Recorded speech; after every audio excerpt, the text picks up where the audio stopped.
السلام عليكم. سفارة dalka Mareykanka uu ku leeyahay magaalada Riyadh dalka Sacuudiga ayaa gubanaysa kadib markii la sheegay in diyaaradaha aan duuliyaha lahayn ee droneska ay ku qarxeen. Macluumaad arrinta ku saabsan ayaad maqli doontaa. Madaxweynaha dalka Mareykanka Donald Trump cudur hor leh ayaa laga arkay maalintii Isniinta ay iyadoo hadda xaalad caafimaad oo degdeg ah xilli dagaal Donald Trump uu wajahayo. Maxay tahay cudurka laga arkay? sawirro macluumaad iyo warbixin ayaan idinkaga diyaariyay qodobada sidoo kale aanu barnaamijka idinku heenayana waxaa ka mid ah ilaalada kacaanka ciidamada ilaalada kacaanka dalka Iran ayaa xalay amar ku bixiyay in ay xiran yihiin biyo Mareykanka ama uu xiran yahay ugu muhiimsan badeecada caalamka ee Hormuz dhinaca kale ciidanka ilaalada kacaanka dalka Iran waxa ay sheegeen xalay in ay duqeeyeen 150 kamida ciidamada Mareykanka oo ku sugnaa Dubai yana faahfaahin ayaan idinkaga diyaariyay dhanka kale isla ciidamada ilaalada kacaanka Iran xalay waxa ay sheegeen inay duqeeyeen saldhig military oo ku yaala dalka Kuwait oo leeyahay Azerbaijan 10 drone inay ku dhiftaan ayay sheegeen xaaladu meel adag ay maraysaa dhinaca kale magaalooyinka Israa'iil gaar ahaan Tel Aviv ayaa lagu waramayaa saaka ilaa xalay mar kale in uu qiiqeeda iyo holaceeda baxaya kadib markii gantaalada iyo drone-ka Iran si aan kala go' lahayn ay ugu dhacayeen maalmihii la soo dhaafay saaka mar kale waxa la arkay holac iyo sidoo kale qiiq ka baxaya goobo muhiim ah oo ku yaala magaalada Tel Aviv dhinaca kale waqooyiga Israa'iilna warbixin yaab la ayaan idinkaga hayaa Xisbullah markan waa ay soo jeesatay dagaalka si buuxda ay u gashay maxay warbaahinta ka yiraahdeen qodobada sidoo kale aad barnaamijka ku maqli doonto iyana waxa ka mid ah Iran oo qaaday tallaabooyin culus oo lagu waramaya xaaladdu inay meel adag gaarsinaysa bariga dhexe mar kale uu isla huraya Sacuudiga waxa uu diray Bahrain ciidamo saaka ciidamada dalka Sacuudiga militarigooda ayaa ku sii qulqulaya gudaha dalka Bahrain kadib markii Shiicadii iyo Sunniga halka ku noolaa ay isku dhaceen yaa isku diray maxaa la isku haystaa bariga dhexe yaa xaaladan galiyay waxa si kooban oo cajiib ah uga hadlay wariyaha caanka ah ee la yiraahdo Tucker Carlson qodobada iyo kuwa kale ayaad barnaamijka ku maqli doontaa safaaradda dalka Mareykanka uu ku leeyahay magaalada Riyadh ee dalka Sacuudiga ayaa la arkayaa dab xoog badan oo ka baxayay saaka iyadoo la sheegay tani inay sabab u tahay diyaaradaha aan duuliyaha lahayn ee droneska oo halkaasi ku qarxay Iran ayaa maalmihii la soo dhaafay waxa ay beegsanaysay dalalka Khaliijka gaar ahaan safaaradaha saldhigyada militariga dalka Mareykanka uu ku leeyahay dalalka bariga dhexe inkastoo ku xigeenka wasiirka arrimaha dibadda dalka Imaaraadka aan yiraahdo dalka Iran uu xalay sheegay in Iran aysan beegsanaynin Sacuudiga oo uu ku sheegay inay walaalo yihiin wuxuu sheegay anaga shaqo kuma lihin waxa Sacuudiga ku dhacaya gaar ahaan wuxuu si gaar ah u tilmaamay ceelashii shidaalka ee dalka Sacuudiga la gubay ee la qarxiyay shaqo kuma lihin ayuu yiri laakiin dhanka kale waxa uu sheegay wasiirka arrimaha dibadda dalka Iran ku xigeenkiisa inuu iyaga ay sabab u ahayn inay Iran garacdo dalalka Khaliijka laakiin ay sabab u yihiin Mareykanka Israa'iil iyo Mareykanka oo saldhigyo ku leh bariga dhexe dalalka dariska walaalaheena ayuu yiri waan u sheegnay in anaga shaqo ku lahayn si kastaba ha noqotee Sacuudiga hadda wax waray ilaa ay hadda kama soo bixin safaaradda gubatay Mareykanka ayaa iska leh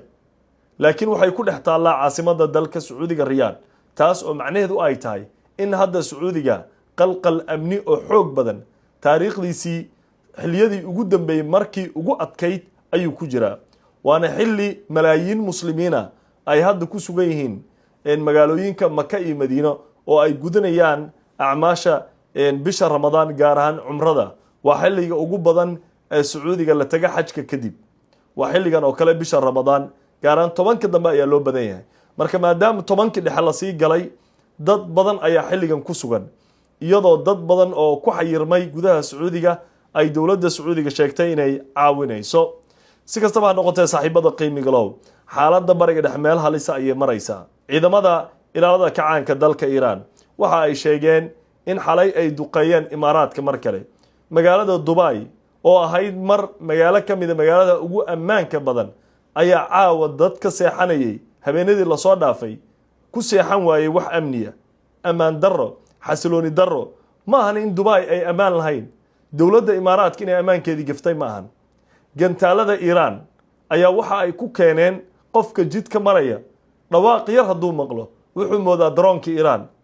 dadkii panic baa ku dhacay cabsi baa ku dhacday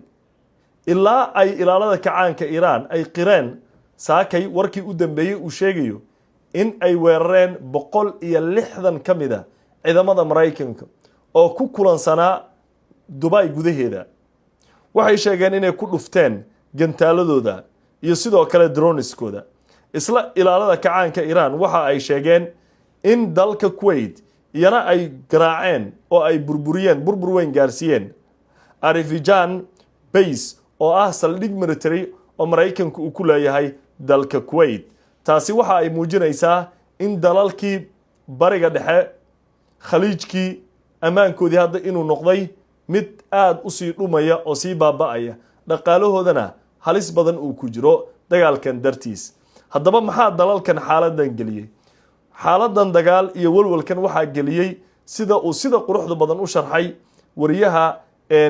Tucker Carlson oo wariye xag jir ah kana mid ah dadkii marka hore sida weyn u taageersanaa madaxweyne Donald Trump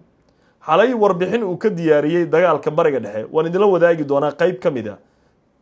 Tucker Carlson waxa uu leeyahay dalalkan waxa sidan u galay khaliijka gaar ahaan Imaaraadka Qatar dalal aan saaxiibanahay ayuu yiri waaye waa xulufadeena laakiin cid sidan u gashay waa sirdoonka Israa'iil buu yiri Mossad ayaa sidan u galay iyaga ayaa waxaan ka masuula Dubai waxa uu ku sheegay inay mar ahayd meesha adduunka ugu amaanka badan dalxiis baa loo aadi jiray Dubai waa uu sharxay waxay ka mid tahay buu yiri Imaaraadka waa qayb kamid waa maamul Imaaraad kamid magaalo Imaaraad kamid oo dadku ay holideeyada u aadi jireen fasaxyada u aadi jireen amaan badan oo la jeclaa maantana waa meel cidi ku nool ama dad hadduu ka jiro ka walwalaysid in uu nool yahay iyo inuu khatar ku jiro iyo inuu soo noqonayo in kale dad badan ayaa ku xayiran oo fasax iyo holiday u tagay waxa la arkayay boqolaal dadka reer Britain iyo wadamada kale reer Yurub oo dadkooda ka soo saaranaya xaalad degdega iyadoo hawadu ay adag tahay diyaaradaha aysan bixi karin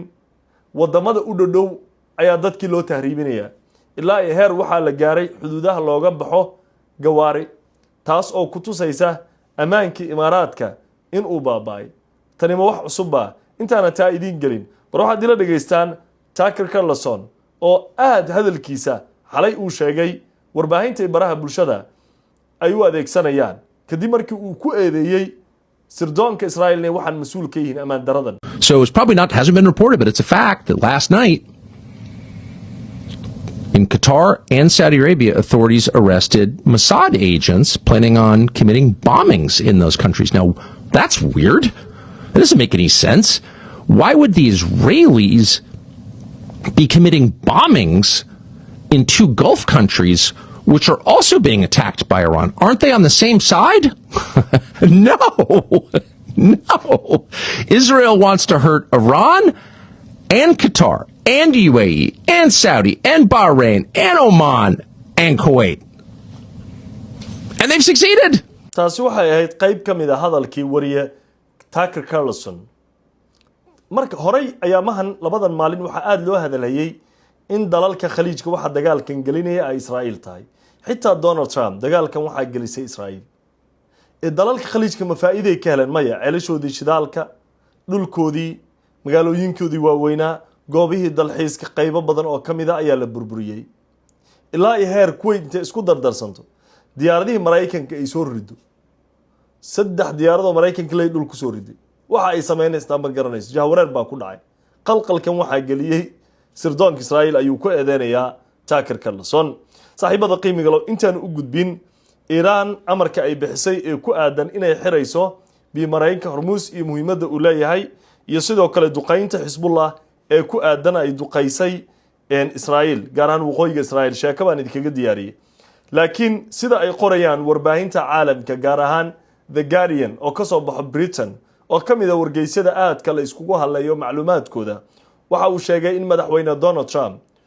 cudur lagu arkay horay xanuuna lagu arkay Donald Trump waa la inkiri jiray waa la qarin jiray gacanta ayay ka bilaabatay dhowr bilood ka hor gacanta Trump midibkeedu isbedelay ayaa la arkay waxaa la dhahay wax uu qaaday alaab uu taabtay in maartay iyo crime uu isticmaalay ayaa lagu eedeeyay ayaa macnaha marmarsiyo looga dhigay waxaa la qariyay inuu cudur halis yahay laakiin maalintii isniinta ahayd fashil baa dhacay hore Donald Trump waxaa sidoo kale loogu arkay in marka uu la joogo madaxda adduunka ay qaar madax badan sheegeen in Donald Trump ay wax ka soo uraan wargeysyada qaar warbixinada qaar waxay sheegeen in Donald Trump la ogaaday in xitaa suuli uu aadin oo baambar xiran yahay waxa soo dhawaa sida ay warbixinada sheegayeen hadda maxaa cusub marka Donald Trump ku dhacay dagaalka Iran iyo Israa'iil iyo Mareykanka intii uu socday maalintii isniinta ahayd oo shalay hal mar Donald Trump qoortiisa ayaa waxaa la arkay midibkeedii oo isbedelay jirkiisa inta kale ka bedelan sida gacanta la arkay hore loogu arkay qoortiisii oo guduudatay maqaarka ka fiiqmay ayaa la arkay isla markiiba dood baa dhacday su'aalaha la weydiiyay dhakhtarkiisii iyo waxay ku sheegeen inay tahay kareem uu isticmaalay mar kale dadkii reer Mareykan arrintaasi waa aqbali laayihiin in Trump uu xanuunsan yahay hadda jirkiisa ka muuqata cudurka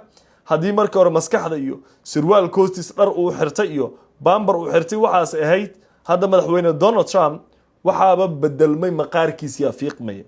maqaarkiisii ayaa fiiqmaya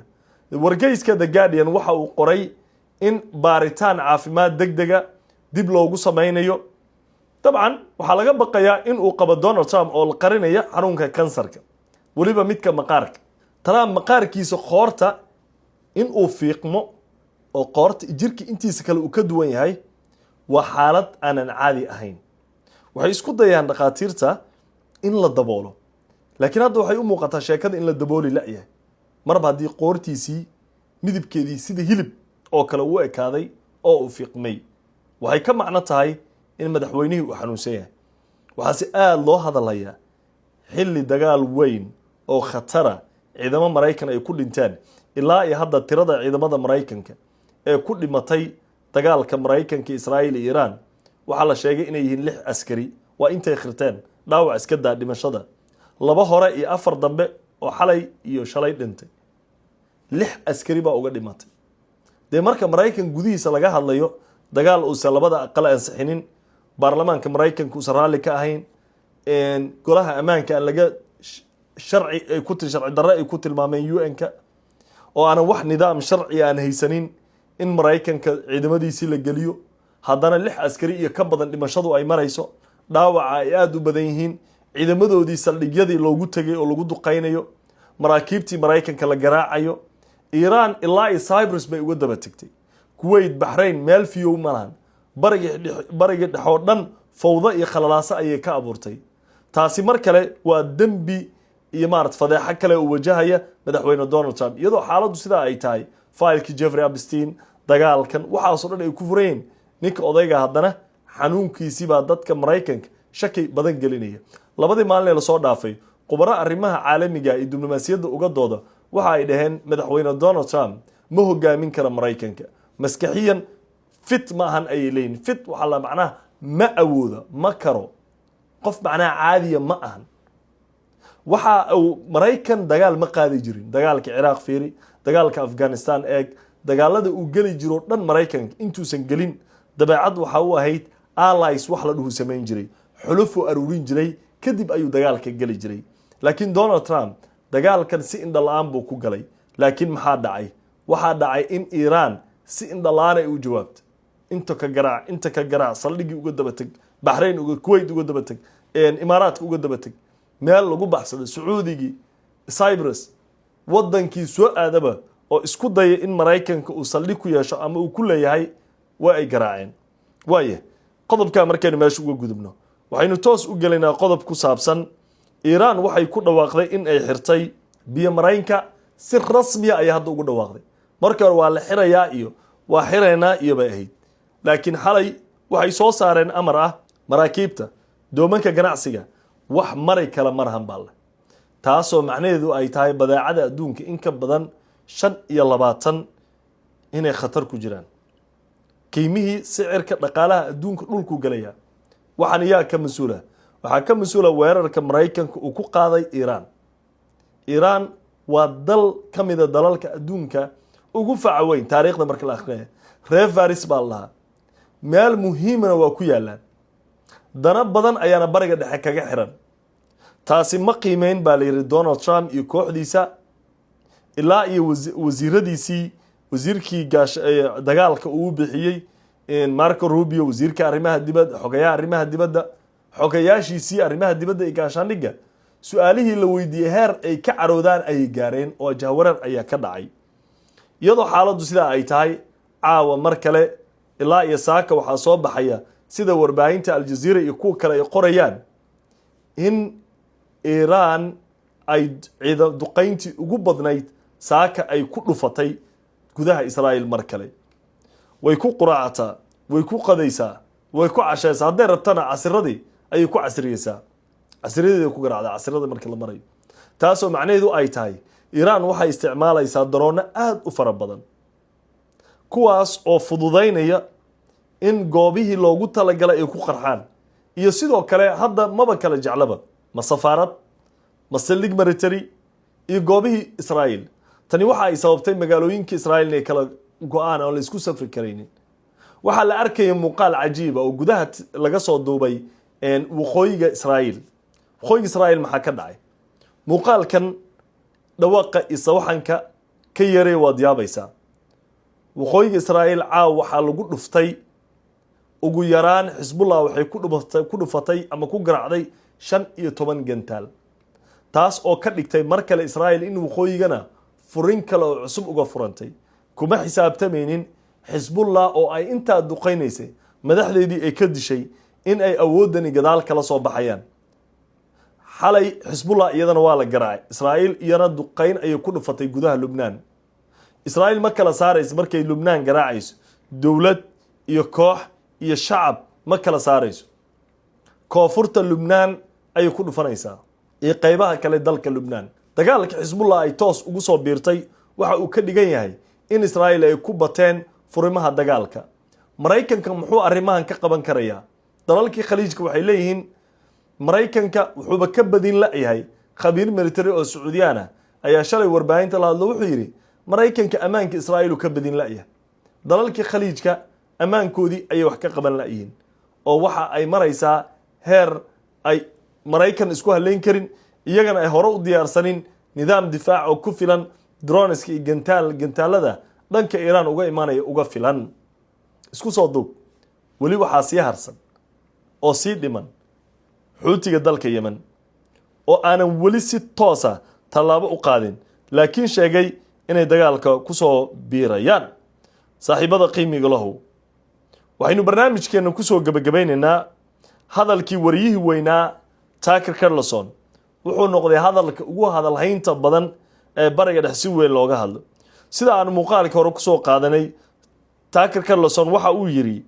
xalay gudaha Qatar Sacuudiga mas'uuliyiintu waxay qabteen dad lagu eedeeyay inay ka tirsan yihiin Mossadka Israa'iil kuwaas oo la sheegay inay qorsheynayeen qaraxyo ka dhana dalalkaas arintani waa mid la yaab leh mana u muuqato mid si sahlan loo fahmi karo maxay Israa'iil u fulinaysaa qaraxyo ka dhana labada dal ee khaliijka ka tirsan kuwaas oo iyaguna ay Iran wareerisay oo ay duqeyn eber uga dhigtay miyay isku raacsan yihiin ma Israa'iil iyo Iran ayaa isku dana mu qorshe kale ayaa jiro dood ayuu furay ninkan wuxuu leeyahay maya buu yiri Israa'iil waxay rabtaa inay waxyeelo gaarsiiso Iran iyo sidoo kale Qatar Imaaraadka Sacuudiga Bahrain Oman iyo Kuwait waxayna u muuqataa inay taas ku guuleysatay ujeedkan waxa uu sheegay in dalalkaas ay Israa'iil u aragtay inay Qatar ku yihiin dhinaca kalena ay yihiin kuwa iyada tartan kula jira dhinaca dhaqaalaha iyo horumarka barnaamijkeennii aroornimo oo aad kala socoteen kow Somali Media saaka waa inaga intaa tan iyo kulanti dambe nabadgelyada Ilaahay dushiina haato السلام عليكم ورحمة الله وبركاته